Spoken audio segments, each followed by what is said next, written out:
Déménagez en toute sérénité avec AGS, spécialiste du déménagement en Outre-mer. Numéro 1 dans les DOM-TOM, AGS offre des services de qualité. AGS expédie tous vos colis, conteneurs personnalisés ou partagés à des prix compétitifs et prend en charge le transport de votre véhicule depuis sa propre plateforme jusqu'à sa destination. AGS s'occupe de toute la documentation douanière. AGS, le meilleur conseil et le meilleur prix. Demandez votre devis gratuit sur notre site ags-déménagement.com. ags-déménagement.com.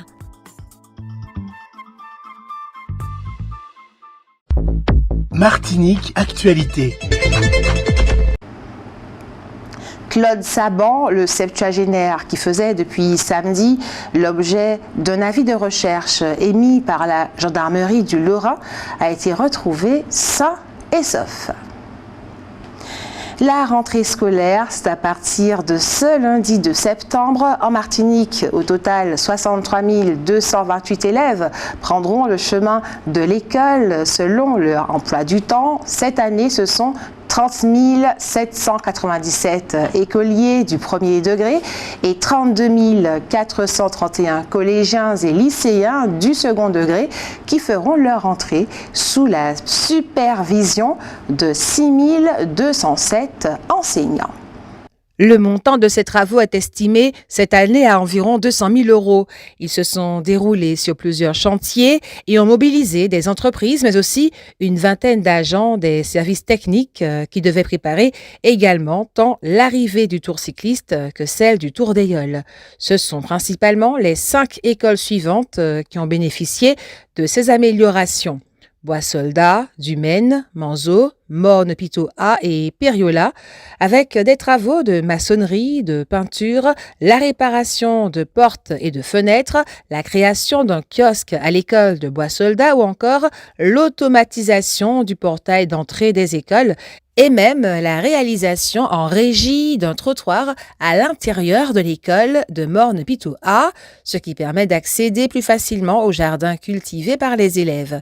Notons que les travaux de finition seront effectués les mercredis et durant les petites vacances scolaires et qu'une importante réparation de la toiture de l'école François Duval est programmée pour un coût de 200 000 €.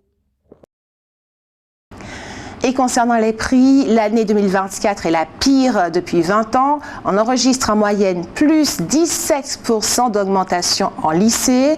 Il existe un différentiel d'environ 37% entre le panier moyen de fournitures scolaires de l'Hexagone et de Martinique, en défaveur de la Martinique, bien entendu.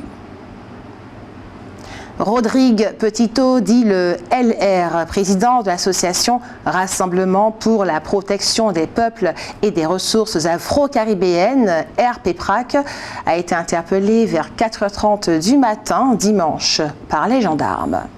Rodrigue Petitot, dit le R, président de l'association Rassemblement pour la protection des peuples et des ressources afro-caribéennes, l'RPRAC, a été interpellé vers 4h30 du matin dimanche par les gendarmes.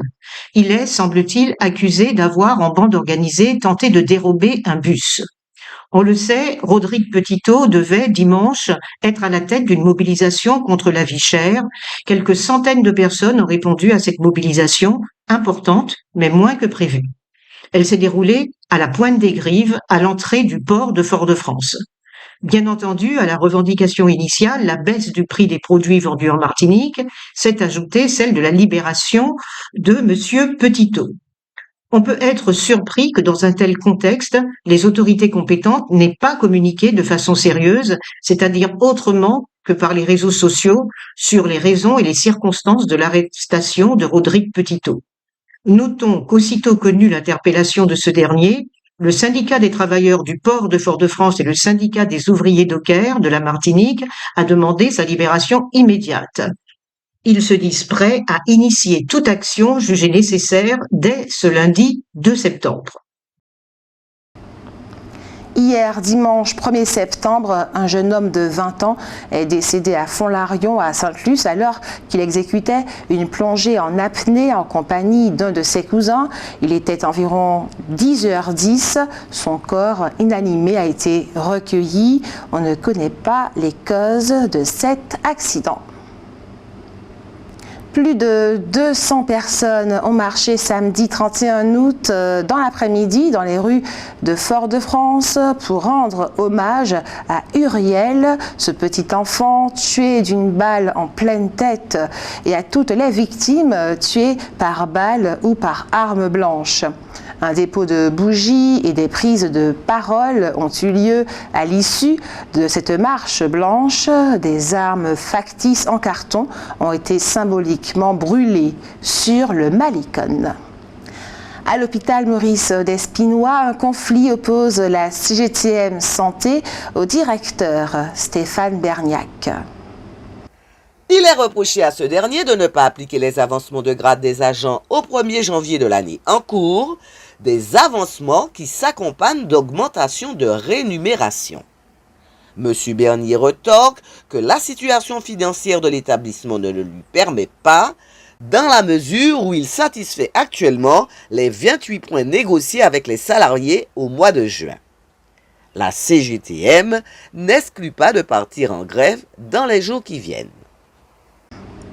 La cyberattaque subie par la collectivité territoriale de Martinique et ses satellites a considérablement perturbé le traitement des dossiers instruits par la maison martiniquaise des personnes handicapées. Cette situation fait que le délai du traitement d'un dossier déposé à la MMPH passe de 7 à 18 mois.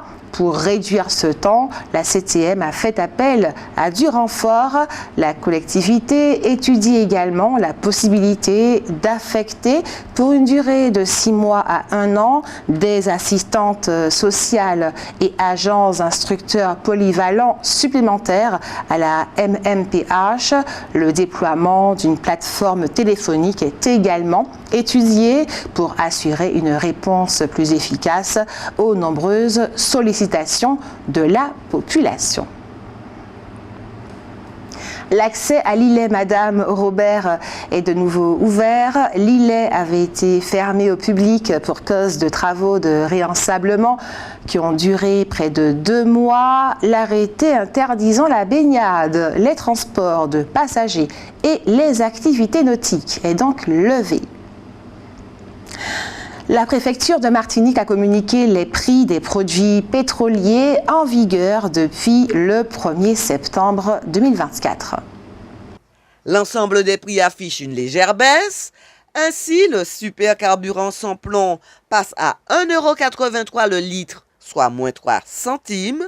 Le gazoil routier passe à 1,64 € le litre, soit moins 6%. Quant à la bouteille de gaz de 12,5 kg, elle passe à 25,66 €, soit une baisse de 7 centimes. Le pass sport, c'est l'attribution de 50 € aux personnes les plus nécessiteuses pour financer leur adhésion à une structure qui leur permet de faire du sport. 6 500 personnes en ont bénéficié l'an dernier, soit près de 3 fois plus que lors de son lancement il y a 3 ans. Au niveau social, le ciel s'éclaircit pour le BTP. On se souvient que depuis fin juillet, le dialogue était rompu sur les négociations annuelles obligatoires entre les représentants des employeurs et les syndicats de salariés du BTP.